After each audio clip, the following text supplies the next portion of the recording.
Are you coming back to school with me? We could have done it all so easily. Hi, my name is Craig Thompson Wood. I'm your host on Teaching with Board Games, here today to look at Labyrinth by Ravensburger.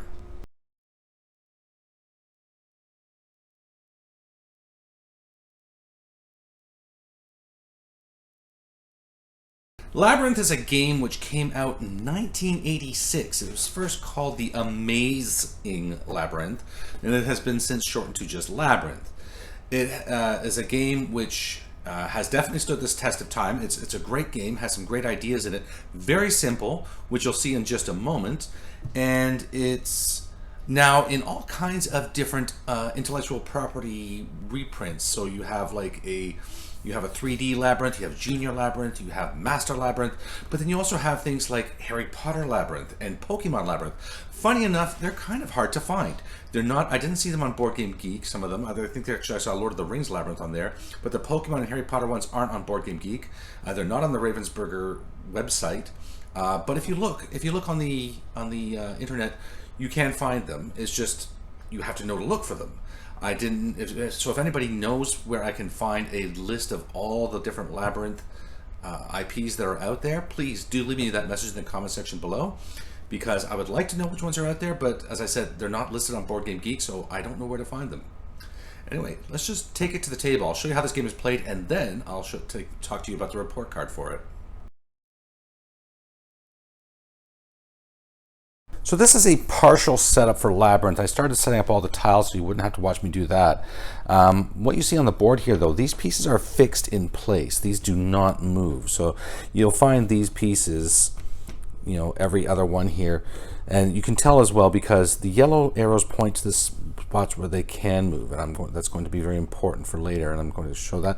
So you're just putting these pieces down. I just put them down very quickly with no thought as to the connections and things, because you don't necessarily want to create lots of pathways. That's the point of the game, is to create your own pathways and to find them. And when you finish setting up, you're going to be left with one piece. So I have one piece which I'm just going to set over to the side there. Now, what you're also going to do is you're going to divide up these cards here, these blue cards, according to the number of players in the game. So I'm just setting up for a 2-player game here, so I'm just going to divide the cards equally into 2 piles. Then you're going to take your players are going to choose their colors. So I've chosen red and green, and so the red goes on the red circle, and the green goes on the green circle. Then each player takes their respective thing of cards and turns over the top card. So the green player is looking for the scarab beetle, and the red player is looking for the keys. So let's smooth a little bit. Okay.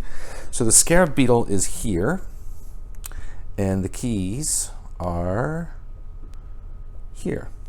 So they're somewhere in the middle. And it sometimes happens that maybe the red player could have got the spider, and that could just be random luck. That happens.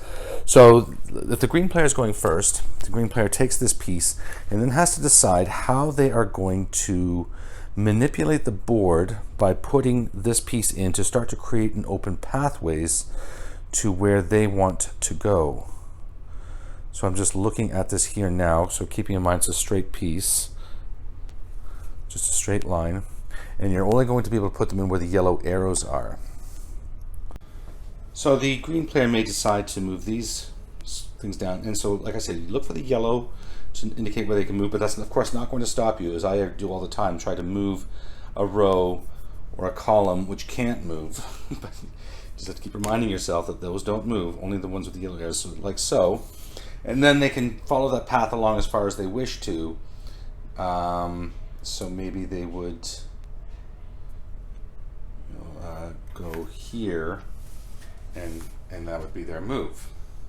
Then the red player is going to go, and then they have this one, and they would maybe push those up. I'll push the blocks out of the way. There, and then they can come.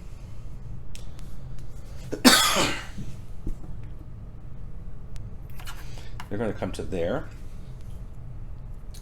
Then now the green player has a T intersection. Oh, see again, I was thinking about moving that one. Maybe they will move, well, not doing very well here, but maybe they'll move that, like so. Then this player will move themselves up. It's a little stuck here, so that's not lined up properly. They move themselves like so, and now they move up, and the red player has retrieved the key. So once you reach the treasure that you're looking for, you then take your next card in the pile. So we have the dagger. The dagger's down here, so that one should be fairly easy to get.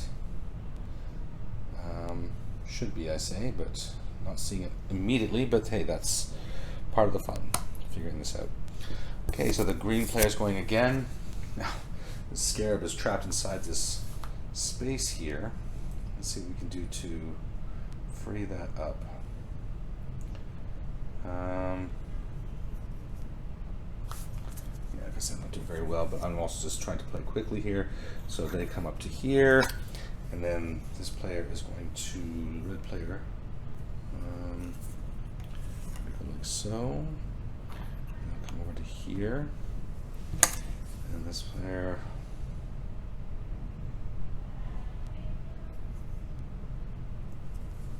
like this, go down.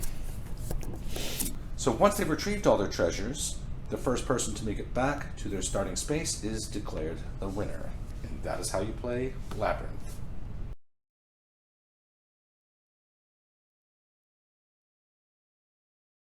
Alright, so as you see, Labyrinth, very simple game to play, but so many interesting things happening in it.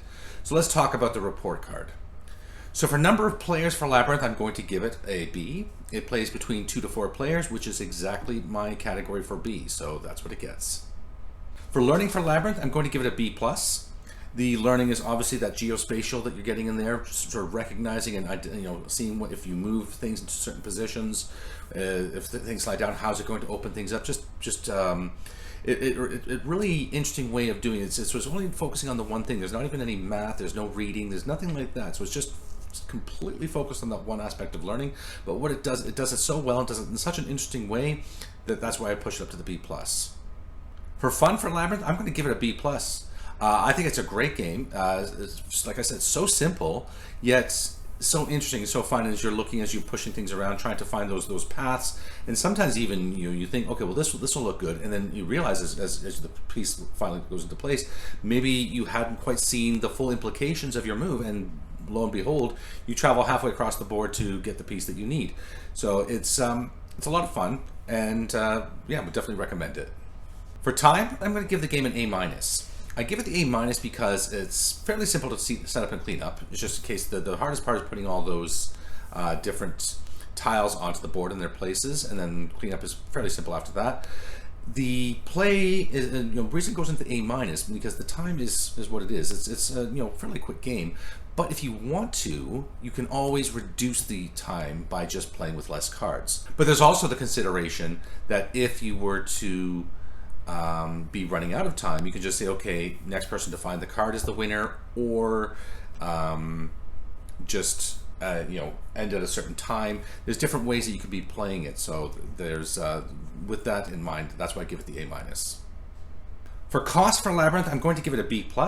Level Up Games is currently selling it for $32.95 Canadian, which I think is a very good price for a game like this, particularly as it's one that is so replayable. I've already played it a bunch of times already, and I just I think it's the kind of game that because it's so quick, it's so fun, so fast.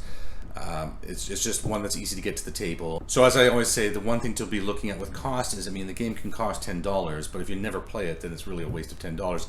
This game, for the $33 you're spending on it, is definitely one I think is going to be hitting the table multiple times. So definitely worth the money. Gets my recommendation. All right, let me take you to my final thoughts.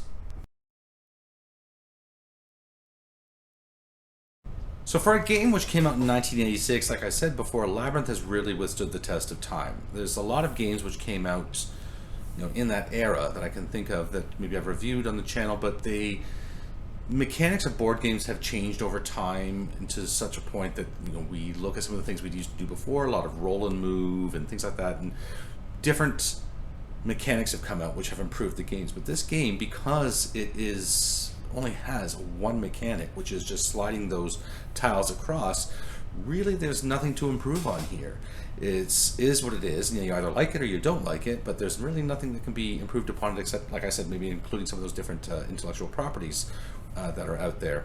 But in terms of looking at something with geospatial reasoning, some fun and a fun way to teach that kind of subject, which is otherwise a pretty difficult subject to be teaching, I think this does a great job, and I maybe look forward to trying out some of the different versions. I say trying out the different versions, but I don't think there really can be any different, except for the fact that you're going to have the different characters printed on it. Like maybe in the Pokemon one, I've got to find the Bulbasaur, I've got to find the Charmander, and so on.